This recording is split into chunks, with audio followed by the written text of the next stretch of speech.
You're listening to Chillworthy, a podcast where two best friends discuss mysteries, murders, and anything in between for your enjoyment. So if you're ready to hear some chilling and unsettling cases, you're in the right place. Happy listening.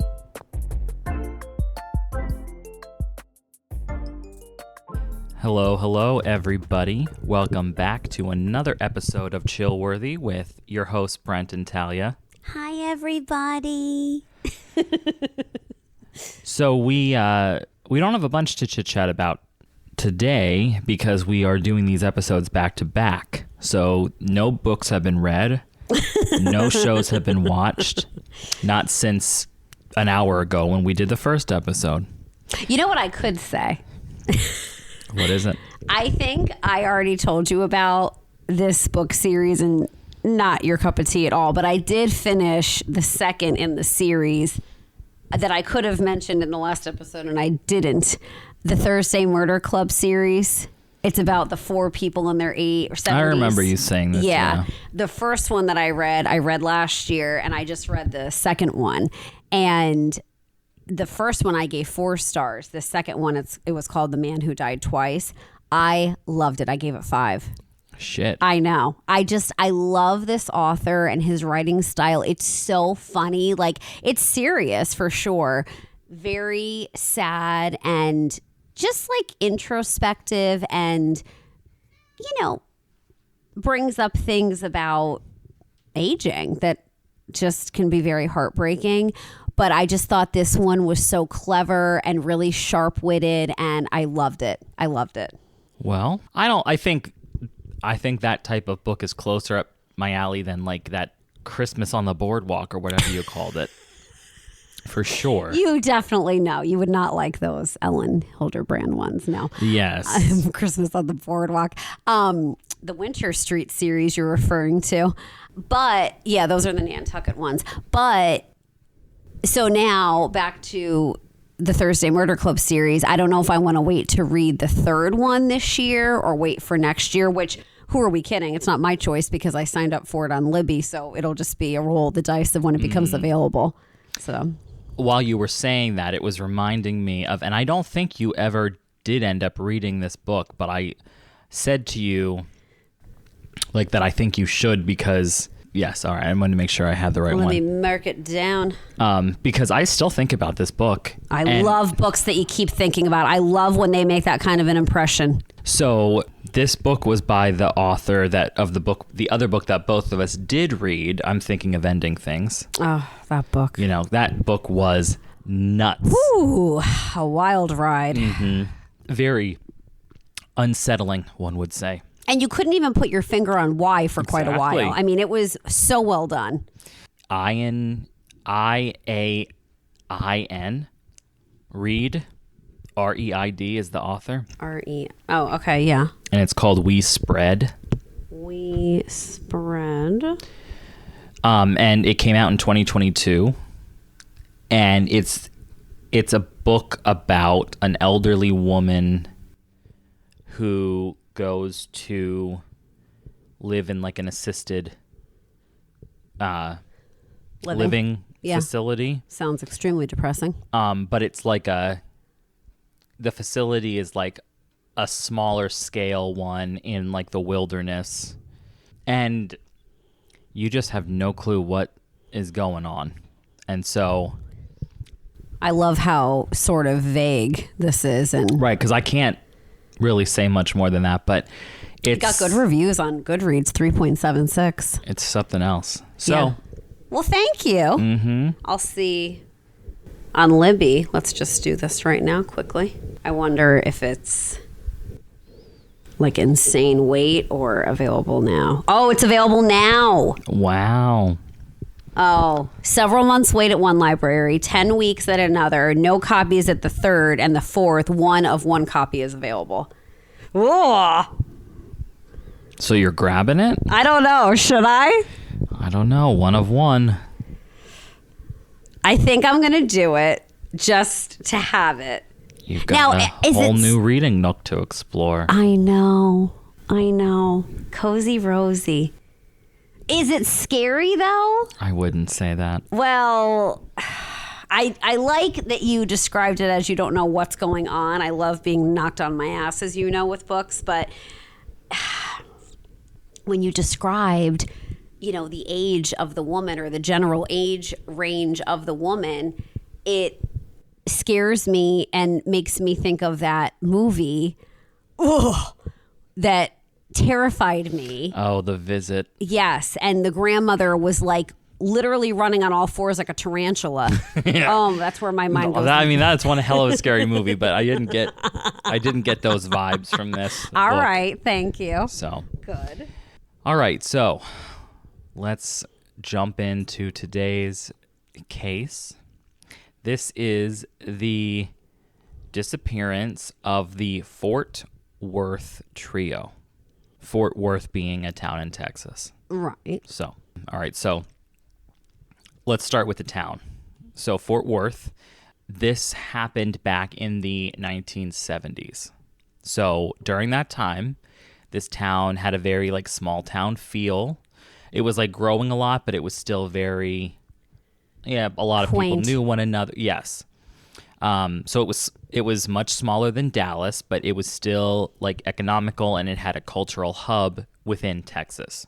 So even though it was growing, it still had a very like cow town, they described it, identity, famous for like stockyards, rodeos, and cowboy culture.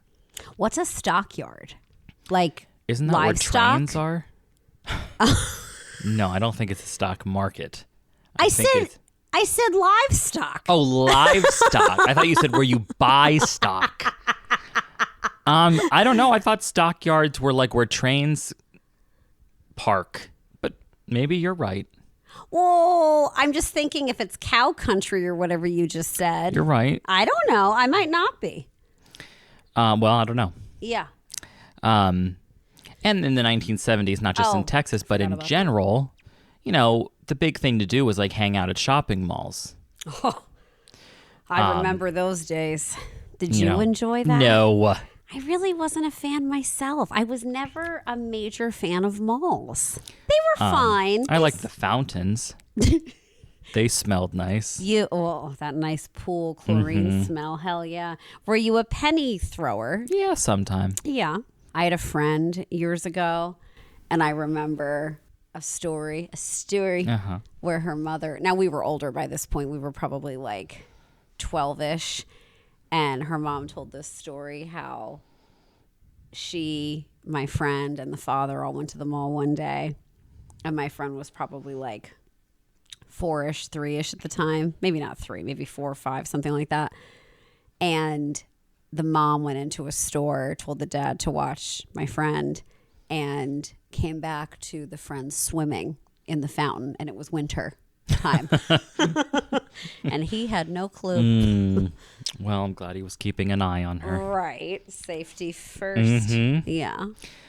So yeah, basically the point is 1970s, only the hippest cats were at the mall. Do you remember Orange Julius drinks at the mall? I remember it. I've never had one, but Oh, I loved them. well, I can't relate, but A nice soft pretzel as well. oh, well, those, I mean, Heck come yeah. on. You don't go wrong with those. So this is the kind of place where I said, like, you're not locking your door at night, which is Chillworthy for you. It sure is. And stranger danger was becoming a thing, but it hadn't fully been ingrained into, like, all the households and all the families yet. Well, and especially how close-knit this town and community sounded. I feel like it especially didn't hit them. Yes, but I mean, like, so Ted Bundy, for example, he was active in the United States during this time, which was starting to get that conversation going. Like, we got to start being a little more, careful with who we're randomly associating ourselves with out on the town, if you will. So, but anyway, this town did have a history of being relatively safe, which is why the following case was a little bit uncharacteristic for the time period and the town. El Paso, what is that what you said? Fort Worth. So. Right. Yes. Fort Worth. Uh-huh. All right. So Cowtown. yes. Or Cow Country. I forget. Cowtown. So this takes place December 23rd, 1974. Right before Christmas. So we've got 3 key players. Okay. First one is Rachel Trlica. That's an interesting last name. She was 17. So she was described as being responsible and kind and mature for her age, actually quite mature for her age, because unlike most teenagers, Rachel was already married. I thought you were going to say she had a job. So she was married to her husband, Thomas Trlica. So she married him at 16 and he was 22. However, it wasn't totally uncommon for this time period. Right. So it wasn't as 70s. crazy as it sounds like today, obviously. Right. So even though she was married, she still lived a pretty typical teenage life. She hung out with her friends. She, had to do things to take care of everyday responsibilities, and she was very nurturing to her family and friends, and she looked out for others and all of that nice stuff. And she was a student at Southwest High School in Texas. Next, we have Renee Wilson, who was 14. And she was described as outgoing, friendly, and full of energy. And she was your typical teenager who loved spending time with her friends. And Renee and Rachel were very close friends. Interesting for the age difference. Like at that age, I feel like in that age grouping, Yeah.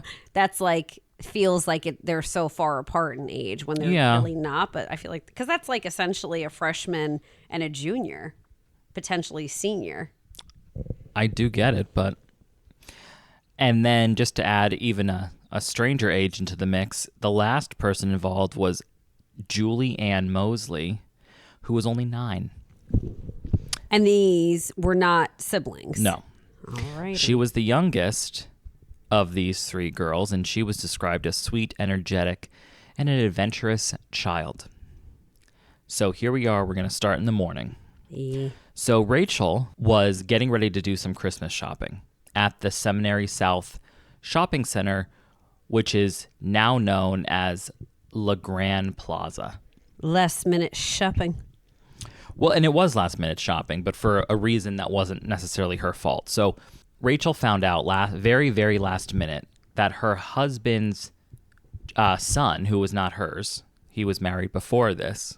Jeez. And what is he, 22 you said, 23? Yes. So he had a 2-year-old son named Sean. So Rachel wanted to go shopping because her husband's young son, Sean, from a previous marriage, was actually going to be spending Christmas with them, and this was a very last-minute thing. So even though Rachel had already bought a gift for Sean, now that she knew he was going to be there on Christmas morning, she wanted to make it magical. Under the tree, right. So yeah, she was like, okay, I got to go to the mall and get him a bunch of presents to have stuff to open on Christmas morning and stuff. Very nice, very sweet. Santa's coming. Right. And I'm sorry, how old? He was 2. 2. So Rachel's sister, Deborah, recently moved in with Tommy and Rachel. I was waiting for you to say Tommy's boy. Oh, I missed it. I missed the opportunity. Yep.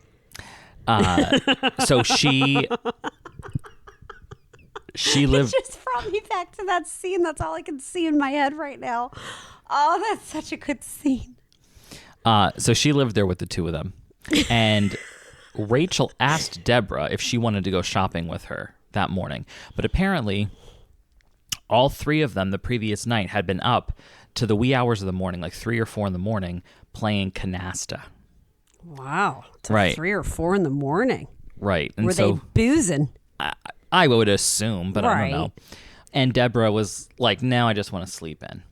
Understandable. So, right. So that's when Rachel then invited Renee to go to the mall with her. Poor Renee. Could have been Deborah. So, so Renee was spending that particular weekend at her grandmother's house, which happened to be across the street from the Moseley family, where little Julianne lived.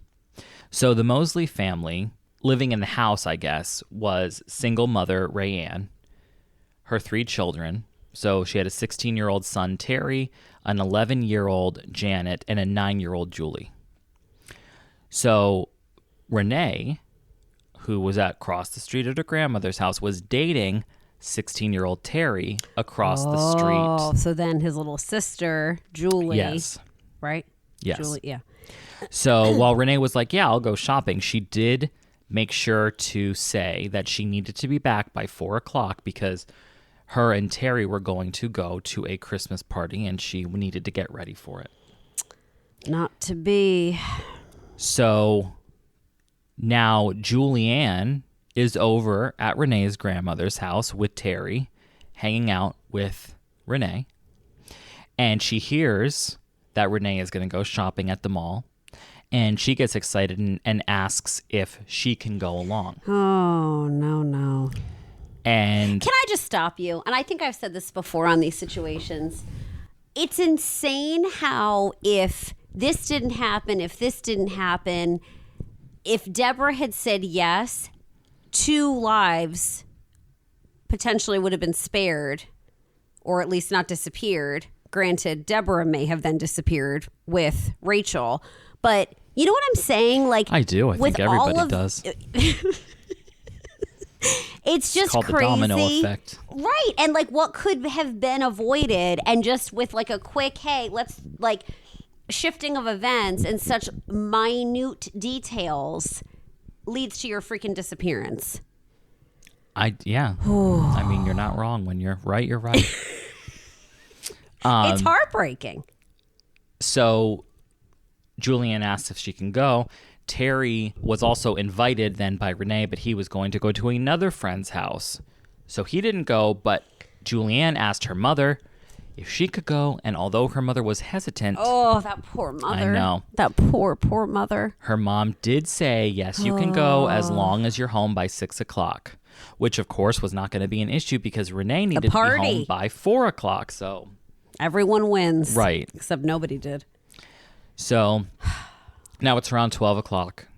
They have not left yet. Right, 12 o'clock in the afternoon. Mm-hmm. Rachel, driving her 1972 Oldsmobile. What did those become? Buicks, right? Oldsmobile Buick? Isn't that a thing? That sounds right, but I don't know. Yeah. Goes to pick up Renee and then finds out that little Julianne wants to go and is like, okay, Yeah, absolutely. So they leave. On their drive to the mall, they stop at an Army-Navy surplus store because Renee had some stuff on layaway that she wanted to pick up. 2 things quickly. I was just going to stop you and say, oh my God, Army, Navy, do you remember them? I totally forgot.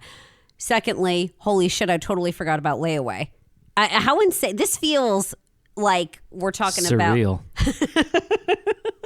Well, and the Army-Navy store, which I'm almost certain does not exist anymore near us, used to be by one of the malls by us. Yeah. That was a huge place. Yeah. Wow. Didn't they have like outdoorsy stuff, I think, right? I don't know. You think I would know what was going on in Army Navy? I don't know what went on in there. I'm pretty sure it was outdoorsy. I don't know. Okay. Matter now, I guess. I think it's gone. I don't know, but Yeah. So anyway, I think there were like some jeans she had put aside and whatever. So they went to pick that up first. So they did that. Then early afternoon, they arrive at the shopping mall and they park on the upper level by the Sears parking lot. So a little background on this mall quickly. It was opened in 1962. Like I said, back in this time period, it was a very popular place to be.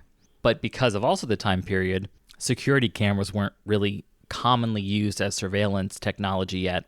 I didn't think they existed at all back then in the 70s. Well, cameras existed. Right, so. but surveillance I didn't think was a thing. Right. Well, I don't know. I don't know how. I mean, I'm sure somebody had something the banks, going on. Maybe. Right. I don't know. Maybe. But yeah, so it wasn't common technology to use at that time for things like surveillance. And the thing that was of note here was that this particular mall, unlike many of the others, was not an enclosed mall like modern malls are. So, if you were going to different stores, you had to go outside and back in. I remember that. So some of the large stores included Sears, JCPenney. Oh my God, Pennies. And Woolworths. Oh my God. Have we ever talked about Woolworths? No, but I loved that place. You did. So did I. Did you like to eat lunch at the counter? grilled cheese sandwiches. No, I don't remember that, but I do remember going in to look at the parakeets. I don't remember them having animals. They had like a little island in the middle of an aisle where they had like, the glass was like a foot tall. It was up on a table, so it was at eye view. And the glass was like a foot tall, so the birds couldn't jump out. And then they were just walking around like chickens. I have no memory of that. I wonder if ours had that. I loved going there. I always got so excited. I thought it was the most special thing when my mom would take me there for lunch. I loved the grilled cheese, like I said. That was like, I loved it there. Very special. Most special of an outing. Well, that was one of the places that was in existence at this mall. So, and people did say that they remember seeing the girls at the mall, specifically because Renee was wearing a shirt. I want to say it was light yellow, and it said the words "Sweet Honesty," like scrolled on the front, like embroidered across like the chest area. So, as far as everyone believes, including up till today, they did actually go to the mall and get in the mall. Like they got into stores. So 4 p.m. comes, and as we remember, Renee wants to get home by 4, and they're not back. So 4 comes and goes, they're not back. So when they didn't show up, Renee's mother, Julie Wilson, becomes uneasy. But she's just initially thinking, well, maybe they just like lost track of time or whatever. So time goes on, and there were still no signs of the girls. And no cell phones at that time to call quick, like, hey, what's going on? Hey, like, you got it. Where are you? So the concern started to pick up some steam a little bit. It was unlike Rachel to be late because they, like I had said, I mean, she was pretty like nurturing and responsible, and she had a little 9-year-old with her. So it was a little weird that they weren't back yet. So now 6 o'clock comes. Oh, that's when Julianne was supposed to be back by. And right. So it's clear now that something was not right. So the families decide to take action. So all of them drive to the mall, and they start searching the parking lot for Rachel's car. So Rachel's mother, she finds their car parked behind Sears on the upper level. So the car was locked, and everything about the car seemed normal. And Rachel's mother had, along with her, Rachel's little brother, Rusty. Oh, Rusty. So they went into the mall, and they searched for the girls and had them paged at all the different stores. And they talked to a bunch of employees basically until the mall closed. And obviously, they did not come across the girls. And Rusty, I guess, had commented in an interview at one point that even when they couldn't find the girls immediately, that wasn't overly worrying to him because he was used to having a rebellious sister that would get into trouble sometimes. But he was referring to Deborah, who I guess was more of the wild child in the family. Right. Little Rusty said all this in an interview. I don't know if it was little Rusty. I said like it could have been in an interview. Rusty. Yes. Yes. So, but I guess he just remembers not like walking around the mall, not being like completely scared that they couldn't find them because it was like, well, this happens, but just not with her. Right. So inside the car, they discovered some recently purchased Christmas presents. So then they did go back to the car after they made some purchases. I guess was at one thinking point they never went back to the car. Like the car had nothing to do with it. They were like, what do you say, kidnapped from the mall itself or the parking lot, but like but if they had to leave the different stores, like why wouldn't you stop at the car to drop off bags? Right. So they didn't. It's not. I'm not trying to say I think they left the mall in the car or something. I think they just stopped at Sears. They got their stuff. They put it in the car, and then they went to Woolworths. to eat at the counter. Right. They also found the layaway items from the Army Navy store, and then they also found I think it might have been the trunk was the gift that for Sean. Yes, like that was that was already like wrapped up and ready to go. So, but besides that, there weren't a bunch of other shopping bags, even though the girls were planning on browsing a bunch of different stores. Nothing else had appeared to be purchased. Right. So there were no signs of a struggle and no indications that the girls had hurriedly left or been forced out of the car. and the keys were missing and the car was locked. So it seemed pretty normal. So night starts to fall. Panic starts to set in. These poor parents. So the families contacted the Fort Worth Police Department. But the initial response was frustratingly slow. Authorities suggested that the girls had run away. I thought you were going to say they don't want to be found. They started anew. Well, running away is the same thing, isn't it? True. So authorities are like, yeah, these teenage girls, yeah, you can't find them. I'm sure they just ran away. With the 9-year-old. Without their car. That they had access to, full access. Right. So, despite the fact that they also had these recently purchased gifts and, Renee's excited to go with her boyfriend to a party. Like, Julianne's 9, wasn't planning on going to the mall that day. I don't think she was planning for a few months that she's going to hit the road. Right. So, but anyway, the police do, however, bring Rachel's husband to the parking lot and ask him about the car and if anything looked unusual to him. And he said nothing looked out of place, but that some of the items were apparently, and I'm using that word loosely, apparently, missing from the glove box. He said that there were 3 $50 bonds, which I'm assuming like war bonds, like Rose had in St. Olaf. Like a savings bond? Is that what that is? Right. Okay. I forgot all about those as well, that's a thing. Is that still a thing? I don't know. It was a thing.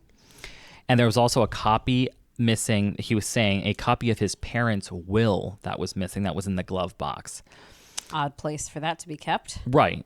But then, that's why I said I was using that term loosely, because however, that statement basically means nothing, because he then followed it up by saying, but I might have just removed them myself. I'm not sure. Good. Right. So that was completely unhelpful, Tommy. Tommy's boy. Right. No. Kind of bizarre. Right. Yeah. Peculiar. Yes. All right. So now the search is, started. But at this stage, there's really no witnesses to anything. There's no evidence. And there's no leads. So we're cooking. Yeah, not looking good. Just an abandoned car and 3 missing girls who had vanished without a trace. So that evening, I guess all 3 of the girls' fathers, I guess Julianne's mother and father were separated because it said she was single parents. Yeah. But all 3 of the girls' fathers drove out to this parking lot, and they basically staked the parking lot out.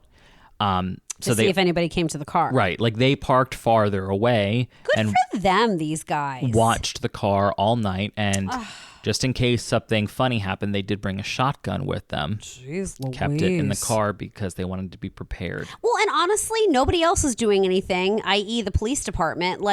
Good for the fathers. So, yeah. God love them. I assume, though, no success. No, they found them and they're good now. No success.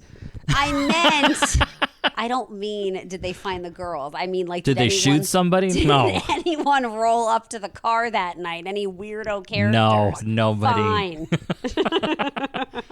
It's not funny. It's not, no. All right. Now we're at December 24th. Next day. You got it. Christmas Eve, the coziest of all days. Freaking Merry Christmas to all. I mean, freaking holidays are ruined for multiple people in this. Multiple families. Awful. Gosh. So Rachel's husband, Tommy, receives a letter that is supposedly from Rachel. I don't know about Tommy. On the outside corner of this letter was the name Rachel written in pencil, like where you would put your return address. It just said Rachel. Up there. Like share. But as in, okay, yes, fine. Okay. Just her name. Right. Right. In her handwriting? We'll get to that. Okay. So this was the only letter in the mailbox when he went to check it. And this is what the letter said. I know I'm going to catch it. Which I looked up what that meant, and it basically was like catch hell. Like, I know I'm going to catch hell for this. Oh, I thought she meant the flu. Right, that's what I was like, catch, but that's what she means. Like, I know I'm going to catch hell for this, but we just had to get away. Oh, my God. We're going to Houston. See you in about a week. The car is in the Sears upper parking lot. Love, Rachel. This does not sound at all, even that it would remotely line up with how you described her. I just find it very fascinating that he's the one who allegedly found this. And I think it sounds very weak. Well, I mean, it would be his home. I mean, he's going to get the mail. Right, but... Okay. I mean, I'm just saying, he didn't find it in the woods. You know, he found it where it should be if it was indeed legitimate, is all I'm trying to say. But she didn't mail it. Like, no, whoever... Like, this letter was... No, it did have a postage stamp. Oh, it did? Yeah, I'm just saying the return address had nothing but but her first name. That was it. Was it stamped? Where was it mailed out from? It was stamped. The whatever that stamp that you put on over a stamp so you can't reuse it. Right. There was like a zip code on it that was smudged out.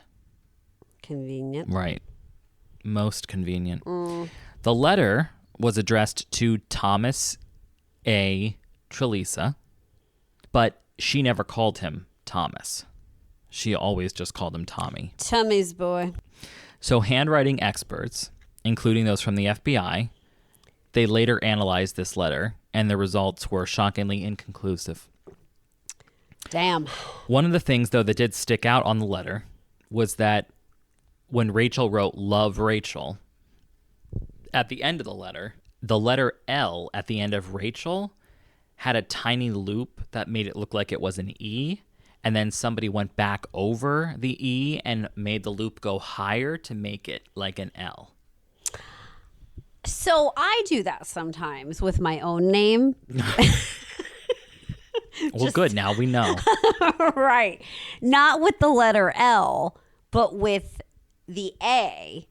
I fiddle around with that sometimes because, you know, I have very distinctive handwriting. Oh, that's for damn sure. And I sometimes don't like the way it looks, so I fiddle with it. Okay, well, look, here we are. We're getting this in real time, everybody. This could be the most legit letter ever. We don't know. That's all I'm saying. Right, I'm just saying the FBI was a little suspicious of the fact that somebody who you would assume was writing their name for multiple years at a time would semi-misspell it. I agree. But you do that all the time. Well, that's what I was just going to say. If I didn't do that myself, I would totally be suspicious. Right. But maybe she just was in a hurry. Maybe. Realized her error, that it looked like the wrong letter, and she went back over. I mean, I'm just saying. You're right. It's not impossible. Right. So the thing is that, of course, we don't know if Rachel actually wrote the letter. If she didn't write the letter, if she wrote the letter because somebody made her write the letter, there's a lot of different things happening.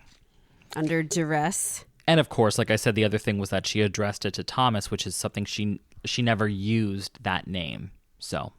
Right. And, you know, so now, I mean, it's like, are these parents and families to believe that these girls just needed to, quote unquote, get away for a bit with a 9-year-old? Yes. Thank you. Yes. I think it, and that how irresponsible it makes the other two, especially Rachel. Like, it's very irresponsible. So, sorry. That's all right. I'm sorry. What is... Okay. What's the other girl's name? Julianne? No. Renee? Thank you. Yeah. Renee is, I would imagine, also going to be very responsible with Julianne because it is her boyfriend's sister. So even more on top of things. Get the hell out of here. They decided to go to... Where'd they decide to go to? Houston. What a bunch of BS. So Terry, remember, the boyfriend, the 16-year-old. Yeah, Renee's boyfriend, Right. Julianne's brother. Says in an interview, I don't understand the letter at all. The letter seems to me like it almost points to someone who knew them. People say it's to throw us off track. But throw us off what track? There's never been any track. I don't know if we will ever know what happened. Did you see this interview? No. I wonder if he was like pissed, shook up. I don't think he was. Well, he's not thrilled by any of this, Right. of course, but I mean, I would probably, from the vibe from that I was getting from all of the different things I was seeing was like that the family was just very like devastated. Yes. Yeah, just kind of like listless. Yeah. Well, and we're not talking one person. I mean, this was like a close-knit community, of course, but this group was close-knit, and it was 3 different individuals from this group. You know, it just awful. And I mean, all 3 families were very staunchly denying that these girls would just run away like this. Mm-hmm. So right before New Year's happens, there were 3 pieces of women's underwear found in a field 6 miles from Fort Worth. And police were sort of, I mean, it sounds dumb to say excited, but they thought this might be a lead. Right. So they show these pieces of undergarments to the family, and the family are like, no, they didn't own anything like this. So that was not a lead at all. It was just happened, I guess, to be a coincidence. Did they still test the underwear, though? Or was that even a thing back in the 70s to do? It doesn't say that they tested it at all, I think. Yeah. And there had been major flooding that had just happened, and they thought that potentially these garments had like come down from like a garbage dump that was a little ways away or something. So I don't know, but it was just like something that they thought could be a lead, and it turned out not to be at all. Didn't. All right, so now we are in January of 1975. Holidays have pissed. Mm-hmm. So of course the families are refusing to give up, and they are canvassing the neighborhoods themselves. Yes. Oh my and they made a gosh. bunch of missing persons posters, and they're putting them up everywhere. These poor people. And a witness comes forward claiming to be one of Rachel's friends, and he said that he saw her the day that she went missing in the record store of the mall.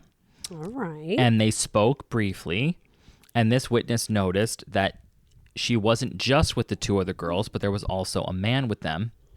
But he wasn't able to provide like any kind of accurate description. Didn't know him, like hadn't seen him before, didn't recognize him. This You friend. got that right. Yes. Another witness claims to have seen all 3 of the girls in the back of a security patrol vehicle at one point. What? Like a security guard. Remember that at the truck. mall? Well, that probably is still a thing at the mall, I guess. Yeah, I think in it the is. Cars. So wait, now this was outside in the parking lot in a vehicle, or like an inside mall vehicle, like a golf cart? No, kind of outside. thing. There was no inside mall. That's what I'm saying. Like, again, it was just store after store. So there was nothing connecting. You know, these security guards weren't driving. Well, they weren't driving around. Yes. Okay. You I know, see what you're saying. The women's petite section. So By the piercing pagoda, is that still a thing? I'm acting like malls are literally, what do you say? Obsolete. Thank you. I was going to say extinct, and that wasn't the word. I have Chinese on the brain. But yeah, and they're not. They absolutely are still You're right. alive They're and not. well. They're not. Years after this disappearance, there was another man that came forward claiming to have seen the girls that day in the parking lot being hurried into a van by a strange man. Vans. He apparently confronted the man, who yelled at him to stay out of it because it was a family dispute. But all of these witnesses, regardless of the time frame, none of them, there were no breakthroughs in the case. Now, I assume the answer to this is no, but like, does anyone know when the girls were seen in this emergency security vehicle thing at the mall? Did they look upset? Were they crying? I do believe I have that in my notes, and it did not say they looked distressed at all. Yeah. So the family is now we're still in January, Yeah. 1975. I just used that witness who came forward as just an example, Later as on. regardless of the time frame, like witness statements mean nothing because nobody can ever actually connect anything together. So January still, the family was becoming frustrated by the lack of leads. So they actually elected to contact a psychic. Oh, good for them. Who apparently had a pretty good reputation. May I also say, for the 70s, If you must. how progressive, probably desperate, but how progressive of the family to even consider this as a path to take. For the 70s? Very liberal. Yes. Wow. So Renee's mother was actually pretty surprised at some of the things that he told them. He told them the type of shoes that Renee was wearing when she disappeared, which was not made known to the public. I don't know what type of shoes they were, though, because it wasn't made known to the public, I guess. He also asked them if the quantity 150 meant anything to any of them. And if you remember, Rachel's husband said that $150 worth of war bonds were missing. The glove so he compartment. says, right? Right. The psychic also claimed that there was something wrong with the letter that they received, and that the girls were being held against their will, near a lake. And I told you, these psychics love water. They love sure do. water. And he said that drugs were involved in this issue. I don't know about that. I What think the hell this do is... I know? Well, this is how he ends his interaction. Get a load of this. He says to the families, "If you don't hear from me again, the girls are dead." I'm sorry? That's how he ends the interaction. Oh, and he good. never did talk to them again. So, but what a way to end things. I mean, I don't think things... I'm not left with a feeling even prior to that these girls are still with us. Well, I understand, but what the hell kind of, what a way to, couldn't you just say, I'll be in touch if something else comes up? Exactly. But anyway. At one point, Renee's father receives a phone call from a girl claiming, now this is still all in January, claiming to be a friend of Renee's. She told him that all 3 girls would be arriving home on the 7 p.m. bus from Houston. So, of course, after hearing this, all 3 families Oh, my gosh. go to the bus station and basically wait for the bus to get in. Which I absolutely think based off of... Now, granted, I'm sure the letter details were leaked to the public and maybe there were like articles or news segments about I'm sure this. the letter details were leaked by that point. Right, because I was going to say initially... Because one would assume they were also searching Houston. Don't you think? Exactly. I mean, I don't know. God, I hope they're not really searching Palo Santo. What is it called? Fort Worth. Palo Santo. None of this is funny. But what was I going to say now? Oh, initially I was going to say whoever called must be someone who's like working for the kidnapper because of this whole... They're coming back from Houston. They're going to be on the bus, like just messing with the families. Right, but then right. I said to you, what I'm thinking is, well, that must have all been leaked. So anyone could have called. Yeah. But what a sick ticket to freaking torture the families I like agree. this. So obviously the girls were not on the bus that arrived. Rachel's husband ended up staying until the midnight bus from Houston, also just to make sure that the girls didn't miss that first bus. And, so he stayed there for the next, 5 hours to wait for that. Right. One of the family members did say, though, that when they were at the station, they felt like someone was watching them at the bus station and laughing at them because of getting their hopes up, kind of just like what you said. Yeah. And then to add insult to injury here, Renee's parents, while they were at the train station waiting for what they thought their daughter was going to come home, their house gets burglarized. So when they return home, they see that their house is in complete disarray. So basically, it's like they got tricked into going to the train station so that somebody could come in and steal from them, which was also pretty sick. That used to be a thing, and I don't know if it still is, but with funerals, like if, in the newspaper, the obituary is run, it says when the funeral is going to be. I remember years ago, people, and again, maybe this is still a thing, people would have someone come and stay at their home. I never heard of that, and I would have not thought about it, but it makes sense. Yeah. They would have like a family friend, someone who, was close, but not super close. I was going to say, not too much of a family friend, I Well, suppose. right, because they obviously then can't go to the services, but that they would be willing to stay behind to basically guard the house so people didn't come and like rob the home. Craziness. Right. It reminds me of that. So now we're in February. A store clerk from one of the mall places reported that an elderly woman had mentioned seeing the 3 girls being forced into a yellow pickup truck at the mall. That would be a tight squeeze. A pickup truck is what, like a 2-seater or 3-seater? Well, it probably had bucket Well, seats. the row of seats. Yeah. But still. And I'm sure Julianne was sitting on somebody's lap Yeah, at that good point. And I mean, my God, the other girl was only 14. We're not talking like full-size adults. Right, even. you're right. But this lead was never verified, again, because they couldn't prove anything. Or like there was nothing to follow. It was like, okay. So then the Fort Worth Star-Telegram, which is a newspaper, reported that police were investigating a possible sighting. Apparently, a gas station attendant told police that a man stopped for beer around 2 a.m. the morning that the girls were missing. So like they're at the mall, don't come home, then 2 a.m. Yes, Okay. right. He was driving a gold-colored car. So yellow, a.k.a. But it was a truck. Car, a.k.a. truck, vehicle. Right, something like that. With 3 girls. But see, he says with 3 girls in the back seat. You know, but witness statements are so what's it called? Reliable. Yes, unreliable. Yeah.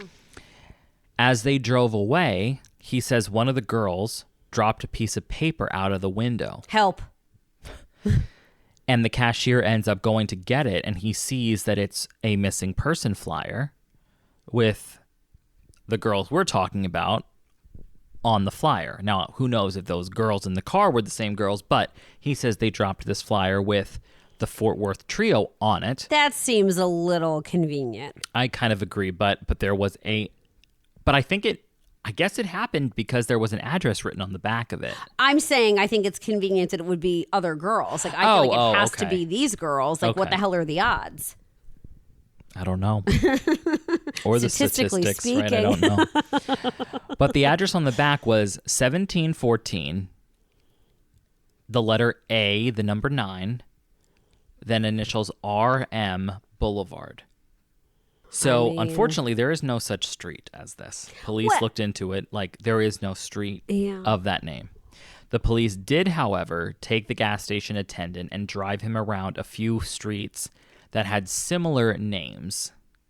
Because there were a few streets that, like, had initials of RM. I was thinking it would be like Robert Morgan Freeway. Right, and well, they're that's what trying I'm to write saying. quick. Oh, Like, okay. so that's why they did take this gas station attendant to some of the streets that had RM Why? To initials. see if the truck was or the You got it, vehicle? yeah. Sometime I'd love to just be able to just finish my sentence. I mean, what are they doing that for? What, to see if the truck is there? Actually, yeah, Talia, that's exactly what they're trying to do. Oh my gosh. They didn't find the truck. Nee. Then there was a newspaper article from February 7th that also talked about Julianne's mother. She also got a strange phone call. Now, why would they do that? I don't know. Let's see. On the other end of the line, it was silent at first. However, after quite a while, and I'm sure the mom didn't hang up purely because of all this shit that's going on. Oh gosh, no. You're desperate for something. Right. I'm getting the chills. Chillworthy. It was silent for a while. However, after a little bit, a voice said into the phone, not that. A voice said into the phone, Mama. Oh my God, my heart. From the other end, and Julie's mom swore that it was her daughter. But she said it did sound a little bit off, like she might have been drugged or something. The phone call was super brief, though, and sadly untraceable. 2 days later, a phone call is placed now to Renee's parents. And this time it actually was able to be traced. How? I guess however they do it. Right, but the police were able to trace that one. Like I said, I don't have that in-depth information. Thank you. It was traced to an area called North Richmond Hills. In Texas. Yeah, I think so. And they find out that I guess this random 14-year-old girl was making these prank phone calls. You are kidding me. Right. Can you imagine? At 14, you are that psycho. Warped that you want to torture multiple family members, and talk about resourceful that you're getting the phone numbers for all these families. Well, they're probably just in the white pages at that point in time. The phone books, another thing I forgot about. Yeah, phone books were wild. Oh my god, that makes me think of Sophia sitting on a phone book. No, Isaac Q. Newton. God, I love that episode. That is one of my favorites. Where Dorothy says, the phone book is still warm. So I guess this 14-year-old made monster 5 calls to the families. However, and I repeat, however, she swears she never made a phone call to Julianne's mother saying Mama on it. So take that as for what you will. Right. But that's what she says. So now we're in August.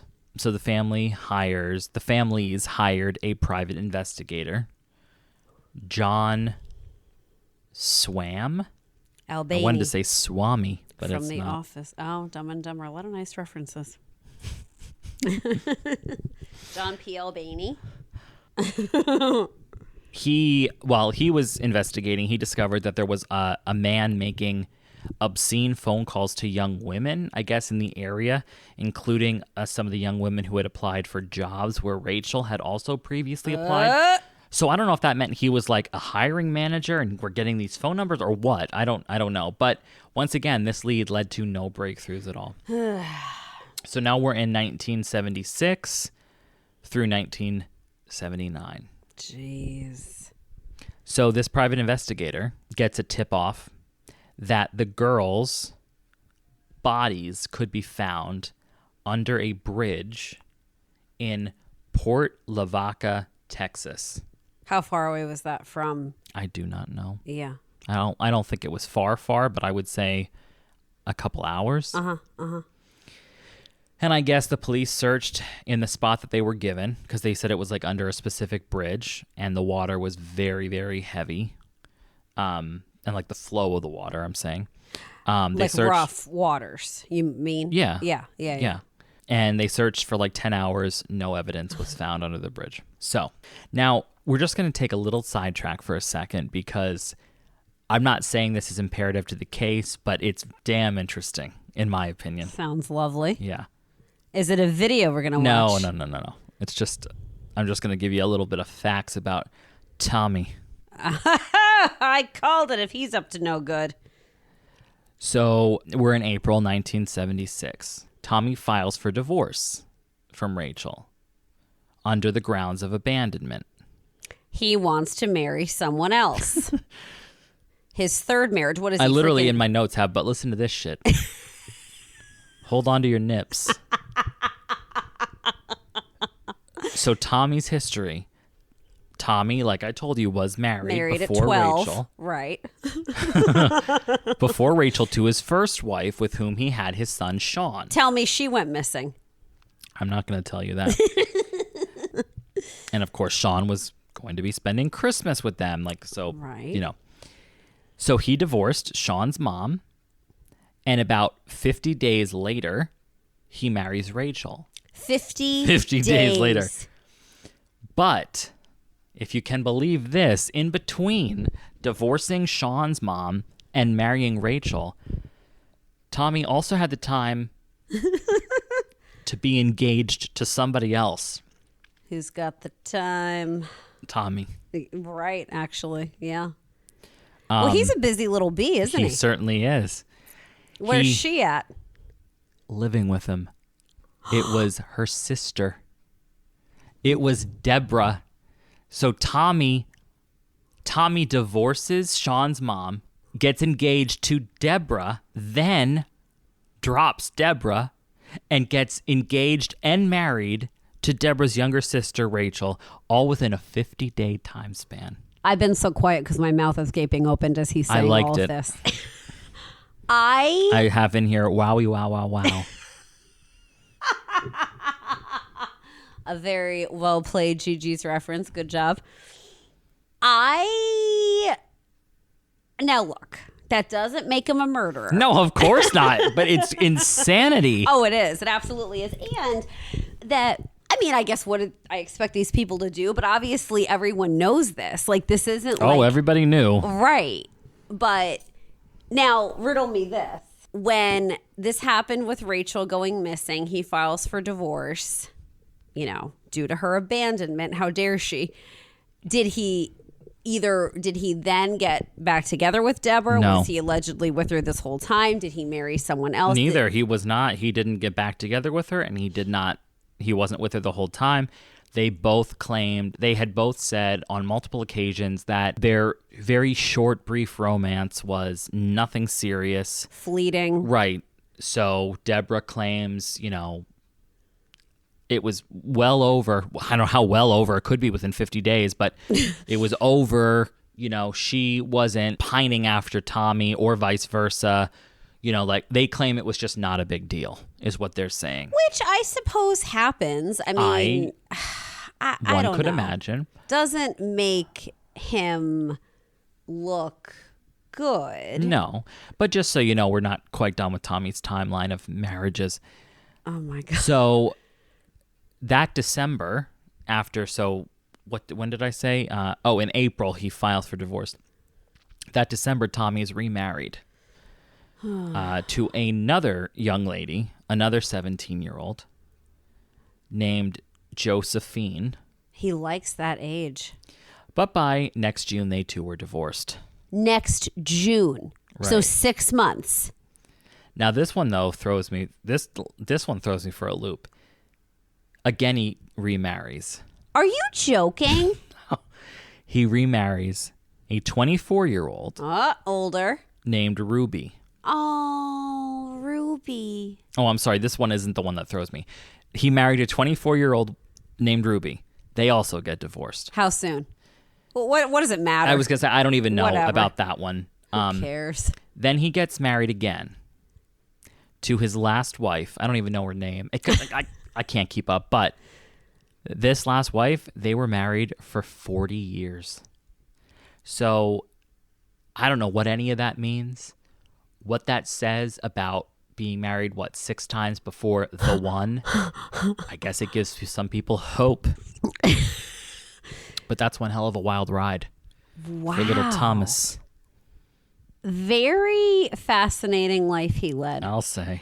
So, because it's like at first, you do think, oh, he really is suspicious. But then it's like, but the other wives didn't go missing. They're still with us. He just hitched them and unhitched them. I guess. The Until show must one go stuck. on. Right. So. He found his lid Calling. or his pot or... All right. So anyway, that was a side note because, like I said, I'm not saying how it did or didn't have anything to do with the case. It was just he was, like you said, he was a busy young man. He just loved love. He did. All right. 1979. The private investigator, Swam, Suomi. he dies by drug overdose. Oh, the poor man. Well, I think he meant to, I'm saying. Oh, he tried to commit. Well, Yeah, he did, commit yes. suicide. Well, still, the poor man. Yeah, I agree. I'm just saying it wasn't accidental. Yeah. And per his instructions, all of his files on every case he ever worked on were incinerated. Well, confidentiality. I mean, I guess he wants to except like protect. if he had any kind of leads on the girls, they just went up in flames. Well, if he had leads, I feel like wouldn't he have shared that with the family and they would have known like that he's hired by them? I'm just saying, I mean, who knows where he was in the process when he decided when he was thinking of ending things, Nice reference. So. Right. So now we're going to do a big time jump, 20-year time jump. Wow. So now we're in 1999. Rachel's youngest brother. Rusty. Rustin. No, I think it is just Rusty. That's a nice name, though. I could be wrong. I don't know. Rustin. He contacts another private investigator who happened to already be familiar with this case, and this private investigator's name was Dan James. Now, this PI had already been digging into this case just for free, not because anybody contacted him, just because he was interested in the case. Mm-hmm. Apparently, some of the witnesses he spoke to claimed to have seen Rachel in the Fort Worth area after the day of her disappearance. And these sightings were multiple, and they were all clustered in different years, but they were all around the holiday season. As recently as 1998, so one year before Rusty contacted this PI. So one of his theories is that Rachel is alive and well, and she revisits the Fort Worth area every Christmas season. Sounds like a ghost story to me. Well, I don't know about this. And in an interview he gave, he basically said that what he believes is that someone facilitated originally and now is maintaining an effort to keep Rachel from coming home. Like, I don't know if that means blackmail or threats or something, but like she can never come home, but is permitted to go to the mall every That's what I'm just saying. I know it's weird. I'm just saying people are saying they see her. Yeah. but she never ever contacts her family or goes home. He also, though, had a very strong belief that Renee and Julianne were no longer alive. Yeah. Why he said that, I don't know. Yeah. So now we're in 2000, and the families of the missing girls are very suspicious of Rachel's older sister, Deborah.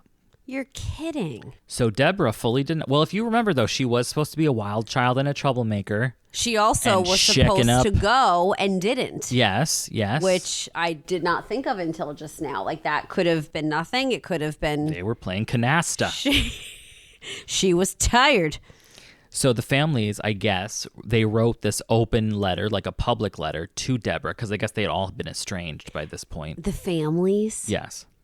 No, And- wait a minute, though. Rachel's mother is not suspicious of her own daughter. No, I think they're estranged because Rusty is very suspicious of her too. So I have a feeling Deborah kind of got like outed from the family, if and you was will. like not on a good path. Right. So all of them write this letter that says, "Dear Deborah." So, okay, wait. Sorry, let me go back a second. Deborah fully denies having anything to do with her sister's disappearance. So she just flat out denies it. So after she made a public statement about it, they wrote this letter in response. "Dear Deborah, we read your statement in the Fort Worth Star-Telegram on January 9th, 2000. You indicated you had nothing to hide. If your statement is true, we beg and plead with you to fully cooperate with the Fort Worth Police Department and the FBI. Please complete a polygraph test and answer all of their questions. Deborah, please keep in mind, you also have a sister missing. Respectfully, Renee Wilson, Rusty Arnold, Judy Wilson, and Richard Wilson." So it was clear and made known Deborah would not cooperate with the police. I guess she was saying she wasn't, I guess as far as they knew, she wasn't doing anything, taking polygraph tests or whatever. So, and like I said, I mean, Rusty was very, very suspicious of her. So then basically Deborah's response to all this was she, in another public forum, basically addressing her brother, said that she actually did take a polygraph test and that there was nothing came of it. Like it was inconclusive, or she passed. Like she passed. Like it didn't lead to her arrest. Right. And then she was basically saying to saying to Rusty, like, I think that you're wanting something to be true that isn't true. Like, you're looking for answers, like an answer that isn't the answer. Like they so desperately want to know what happened, they're willing to. Right, like they they're just dying want an to believe answer. it's her. So right, Yeah. so they're gonna, cling to. in their mind, they're, even if it's like rewriting history to make it seem more plausible or whatever. So this is what she's saying. And I guess there was a point where, Rusty is, very, very torn up about his missing sister. And as an adult, he wrote a song. He plays the piano, I guess, the guitar. And he wrote a song, and some of the lyrics were talking about how Rachel was his best friend and she taught him to play the guitar, and, he just misses her and stuff. Yeah. And so Deborah's response to Rusty about like accusing her of kind of being shady or whatever, and how she's like, I just think that you're, trying to see something that isn't there, blah, blah, blah. And she kind of went as far as to say that with this song that Rusty wrote, she was like, that isn't even what happened. She's like, Rachel didn't even know how to play the guitar. I taught you how to play the guitar. So she was basically trying to say, like, he's romanticizing his older sister because she's no longer there, and because he was young. I forget how old, but he was a little kid. So 7, was it? I He was don't. younger than Julianne. Oh yeah. Or Juliana. So, she was just kind of like, get off your high horse type of thing. Sibling rival. Well, I guess not rivalry, but. So it just, yeah, well, I was going to say, I literally wrote here, it seems like there was just a lot of sibling discontent going on between the two of them. Yeah. So that's Tensions were high. Rusty and Deborah, right? So 2001, the case officially gets reopened. So in January, the Fort Worth Police Department reopened the case and assigned it to a homicide detective. They said that they had spoken to 70 witnesses. Which I can't even imagine. From what, 20, 40 years ago? Oh, I thought they meant from the time that it happened to present day. Well, it says they said they'd spoken to 20 witnesses, 20 of which were new witnesses. So even if it's 20, I mean, like, do you remember when you were at Kohl's last, who you saw walking around the mall? Well, I can barely remember yesterday. That's what I'm trying to say. It's just crazy to me. But police were also able to have collected some DNA evidence, but they were not giving any kind of specifics as to what the DNA evidence was, where it was from. Oh, good. Did it show anything?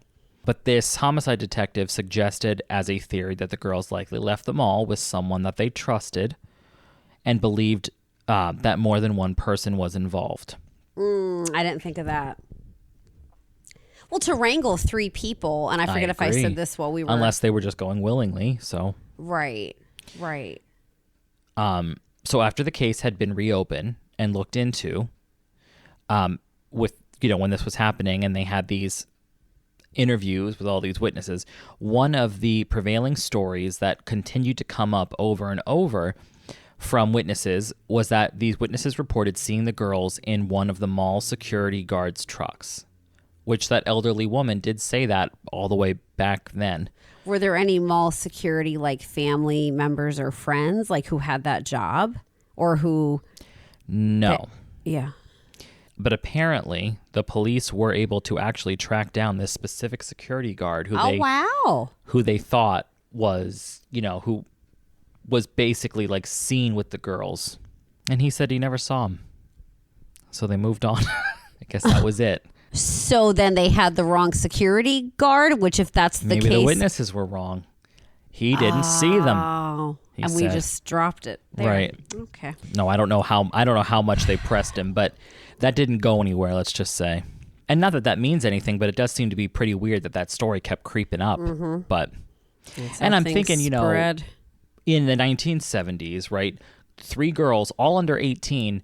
I would kind of feel like, and especially because stranger danger wasn't as much of a thing like we were talking about, I could see how somebody in a uniform as a security guard, like if you're going to just willingly get into a car, it might be like, I feel like it would be more prevalent to get into a car with a security guard than a random person at the mall. You think the kidnapper was wearing a I'm saying if the kidnapper was a security guard.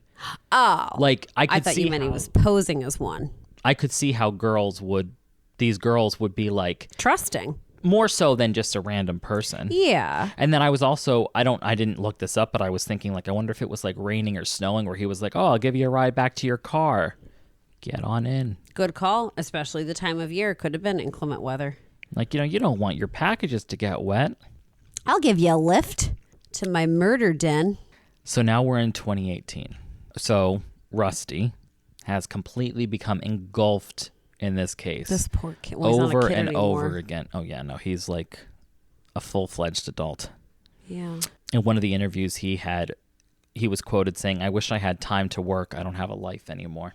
Oh, it's completely consumed him. Yes, which I can't really blame him. No. But the fact that he was a child when it happened, it's insane. So now, July of 2018, like I said, Rusty's super obsessed with this case, and he ends up, I guess, getting a tip that one of the people of interest into this case back then, who I guess still is remaining completely unnamed, this person had lived relatively close to a large lake called Benbrook Lake. The psychic brought up water. As they all do. Yeah. And this person of interest apparently got rid of whatever car they had very shortly after the girls had disappeared. And I guess, like I said, it was either a tip or a hunch. I don't know. But Rusty, for some reason, believed that this person might have potentially drowned the car in the lake because it had evidence of the girls' disappearance, or potentially freaking the girls' bodies in there.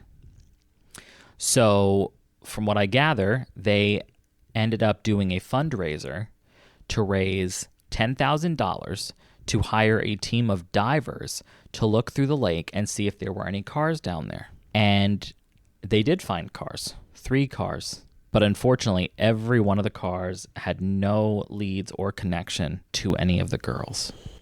But also these cars were like, what, 40 years old at this point. Right. And one of the cars couldn't even be drug up to the surface because it was just disintegrating. God. So like, there's that. And basically the last thing I have here is from 2023, May 25th, 2023, on National Missing Children's Day. Billboards featuring age-progressed images of the girls were put up and displayed across North Texas to generate any new leads. I don't think it did. And now we are nearly 5 decades later, and you know, these missing girls, the case has still remained unsolved. The investigation is still active, and you know, families and authorities are still looking into any kinds of leads or answers they can potentially gather. Awful. And that's that. This the is case of the Fort Worth trio. Very, though, in my opinion, very similar to the Springfield 3. Absolutely. So 3 girls just disappeared, and that's it. The fact that a 9-year-old was involved in this one, plus even 14, I mean, babies. 16. I know, but weren't the ones in Springfield, or no, those were college age? Were they? Yeah, they were just graduating because they were going from party to party, remember? Right. So I couldn't remember if they graduated from high school or college. So what, 18 then? Regardless, no matter the age, it's absolutely terrible, and a terrible, terrible tragedy for all involved. These poor families, these poor parents. And like I said, I mean, you don't want this happening, of course, any time of year, no matter when it occurs. Absolute devastation. But like the fact that it's tied to a holiday and like so closely with Christmas, and just destroys on a whole other level. Yeah.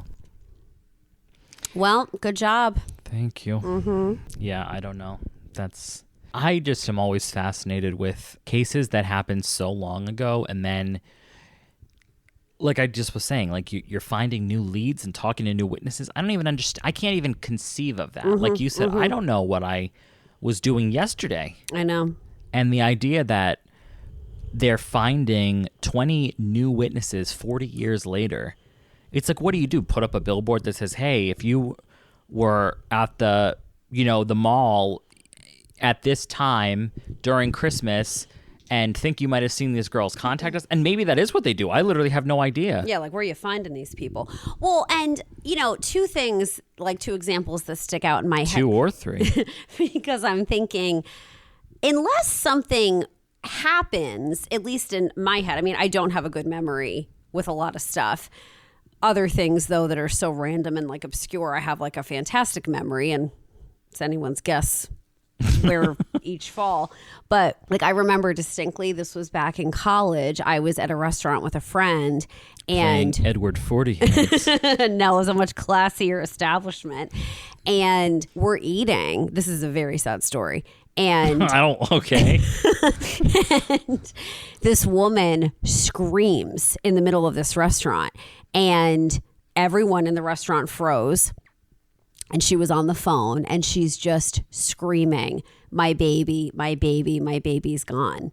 And she was at a table with another woman. This woman with the phone call, I'd say, was probably like late 50s. The woman on one side of her looked to be like 30s or 40s. And then there was like a teenager at the table too. And the other 2 just like were motioning to the waitress, like, we need the check, like, we got to go. One of them escorted the woman on the phone crying out. It is burned in my memory. That's like a crazy thing to have happened that, of course, I'm going to remember that decades after the fact. Oh, well, yes. I was wondering, what are we saying? Yeah. I gotcha. And then like the last time when you had asked about Kohl's, like the last time that I was at Kohl's, I remember I was in my car and I'm getting out of it to go in, and I forget what I was doing. Like I had the door open, but I hadn't gotten out yet. And I hear these women yelling, and my mind immediately went to like, oh my God, did something happen in the store? Car accident. Like, should I really not go in the store right now? Like, what's going on? And I just sat there and waited. And these 2 elderly women were screaming after this man with 2 teenage boys. It was wild. And they were demanding to see in his bag. They thought somehow that he they were like workers? No, they were elderly women who were like customers at Kohl's. Okay. And he had just been in there with these 2 teenage boys with his bag, and everyone was leaving, and it was fine. And they're screaming after him as if like he took their things, I guess. And he told the boys, like, so their car was right next to mine. He told the boys, like, get in the car and stay there. The boys did. I mean, these women were going nuts. Ballistic. Yes. And he was wonderful to them. He was very patient. He opened his bag. He showed it to them. And you were quite observant about it. I sure was. It was but that's, again, my point. Like, I distinctly remember this. D.B. Cooper. Yes, a gentleman. And... so they were satisfied apparently, and he goes to his car and leaves. And now I'm getting out of my car, and they're at their car still going on and on about this, like freaking lunatics. And so again, that was like a big thing that of course I'm remembering it, and I'm probably not remembering it accurately. That's the other thing. I assume so as well. Thank you. No, I'm not trying to be funny. I'm saying you're right. I mean, I just saw somewhere somebody was like, memories are literally a memory of a memory of a memory that you just keep recycling. Like, but yes. Right. So, yes, decades later. And so my point in all this is like when you said about like, what are they doing? Like saying if you were at this mall at this time during Christmas time and you saw these 3 girls, the 2 examples I brought up, which are obviously only 2 out of, how many we're attention grabbing. Exactly. And that's why like it stuck in my head. Right. But for like to just randomly like, did you see these 3 girls? How would anyone remember that if nothing catastrophic was happening? Right. I'm just saying it's mind blowing to me that leads can still be followed so long ago. Or like a private investigator just starts a cold case after 20 years and is like, oh, I'll see what Susie has to say about all this. I don't know. It's very fascinating to me. Agreed. I wonder if they ever have. I wonder if they have documentaries on how PIs work. How do they do their work? Maybe you should look it up and become one. There's so much we as the public don't know. A lot of Gigi quotes in this one that you're dropping. Very nice. Well done, man. So that wraps up. Yeah. The Fort Worth trio, but. Terrible. It's been a little while since we had a disappearance. I love a good disappearance. Terrible for the families, terrible for the victims, but I do love the disappearance cases. And this one didn't even happen in the woods. No, it didn't. Good call. So we're really spreading our wings here. So, all right. Well, I guess we will wrap up today's episode. It's been a pleasure as always. Yeah. So, and again, I'll say, as always, stay safe and stay chill. Bye, everybody. Goodbye, everyone.